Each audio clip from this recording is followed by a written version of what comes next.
Inhaler किंवा asthma pump याविषयी आज आपण डिस्कस करूया। याला वेगवेगळ्या नावाने ओळखल्या जातं, जसं की कुणी याला इनहेलर म्हणतं, कुणी अस्थमा पंप म्हणतं, कुणी पफर म्हणतं, आहे की नाही।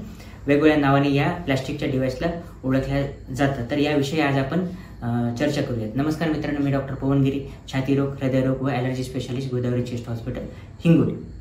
तर अस्थमाचे जे पेशंट आहेत त्यांना आज मी सांगणार आहे की इनहेलर्स अचूकरित्या ओढण्याचे स्टेप्स काय काय आहेत। तर यामध्ये सगळ्यात महत्त्वाचं आहे की अगोदर तुम्ही हे डिव्हाइसचं कॅप ओपन करा, नंतर डिव्हाइसला व्यवस्थित 2-3 वेळेस शेक करा, नंतर तुमचा जे श्वास आहे तो पूर्ण तुमच्या फुफ्फुसातली हवा बाहेर काढा।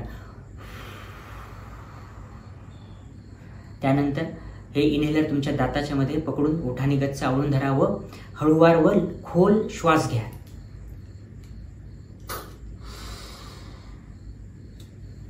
व श्वास रोखून धरा। युजली 10 सेकंदापर्यंत श्वास रोखून धरायचा असतं। तुम्ही मनातल्या मनात उजळणी सुद्धा म्हणू शकता। 1